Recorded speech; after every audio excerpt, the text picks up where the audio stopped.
శ్రీకాళహస్తిలోని BJP కేంద్ర party కార్యాలయంలో ఆ పార్టీ రాష్ట్ర కార్యదర్శి కోల ఆనంద్ కుమార్ ఆధ్వర్యంలో సమావేశం నిర్వహించారు. శక్తి కేంద్ర ప్రముఖులు, బూత్ కమిటీ అధ్యక్షులు, వివిధ మోర్చాల అధ్యక్షులు, జిల్లా మరియు రాష్ట్ర స్థాయి నాయకులతో ఎన్నికల్లో ఉమ్మడి కూటమి అభ్యర్థుల గెలుపుకై నిర్దేశించే సమావేశం నిర్వహించారు. ఈ సమావేశానికి ముఖ్య అతిథిగా నియోజకవర్గ ఎన్నికల ఇన్ఛార్జ్ రవిశంకర్ పాల్గొని బీజేపీ శ్రేణులకు రానున్న ఎన్నికల్లో ఉమ్మడి పార్టీల నాయకుల గెలుపును ఏ విధంగా సాధించాలో నిర్దేశించారు. బీజేపీ రాష్ట్ర కార్యదర్శి కోల ఆనంద్ కుమార్ మరియు శ్రీకాళహస్తి నియోజకవర్గం ఎన్నికల ఇన్ఛార్జ్ రవిశంకర్ మాట్లాడుతూ ఎన్నికల ప్రచారంలో పోతున్న బీజేపీ శ్రేణులు వైకాపా ప్రభుత్వంలో రాష్ట్రంలో ఏ విధంగా సంక్షోభంలో కూరుకుపోయిందో ప్రజలకు తెలియచేయాలని బీజేపీ శ్రేణులను కోరారు. ఉమ్మడి ఎన్డీఏ ప్రభుత్వంలో కేంద్రం మరియు రాష్ట్రం ఏ విధంగా అభివృద్ధి చెందుతుందో ప్రజలకు అవగాహన కల్పిస్తూ ప్రచారం చేయాలని అన్నారు.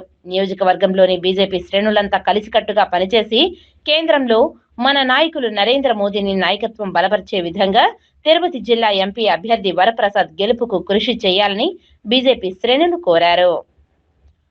భారతీయ జనతా పార్టీ నాయకత్వంలో ఎన్డీఏ ప్రభుత్వం ఈ రాష్ట్రంలో కాదు దేశంలోనే ఏర్పడటం కోసం ఈ యొక్క ఎన్నికల భారతీయ జనతా పార్టీ కార్యకర్తలను సమాయత్తం చేయడం కోసం ఈ యొక్క సమావేశం శ్రీకాళహస్తి నియోజకవర్గంలో ఏర్పాటు చేసుకోవడం, దీనికి కోల ఆనంద్ గారి నాయకత్వం వహించడం జరిగిందని చెప్పి సందర్భంగా తెలియజేస్తూ రాబోయే ఎన్నికల్లో శ్రీకాళహస్తి నియోజకవర్గంలో భారీ మెజారిటీ ఈ యొక్క వరప్రసాద్ గారికి తర్వాత సుధీర్ రెడ్డి గారికి తీసుకొస్తామని చెప్పి భారతీయ జనతా పార్టీగా మేము తెలియజేస్తా ఉన్నాం.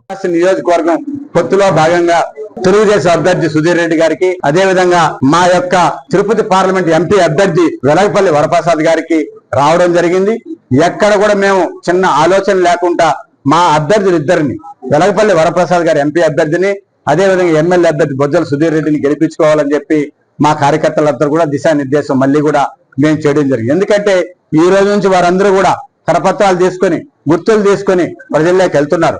మళ్ళీ డోర్ టు డోర్ క్యాన్వాస్ ప్రచారానికి మా నాయకులందరూ కూడా కార్యకర్తలందరూ కూడా పూర్తి స్థాయిలో నిమగ్నం అయిపోయి వెళ్తున్నారు. కాబట్టి మరొకసారి వాళ్ళందరూ కూడా మరి మెటీరియల్ ఏదైతే కరపత్రాలు ఉన్నాయి, కండువాలు ఉన్నాయి, జెండాలు ఉన్నాయి, ఇంకా కూడా మెటీరియల్ అంతా కూడా గుర్తులన్నీ కూడా పంపించి ప్రజలతో వెళ్ళి ప్రజలకు తెలియజేయండి.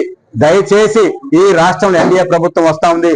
దేశంలో ఎన్డీఏ ప్రభుత్వం, నరేంద్ర మోడీ గారి ప్రభుత్వం దేశంలో వస్తుంది. ఈ రాష్ట్రంలో కూడా ఎన్డీఏ ప్రభుత్వం మరి చంద్రబాబు గారి నాయకత్వంలో ఈ రాష్ట్రంలో ప్రభుత్వం ఏర్పడుతుంది.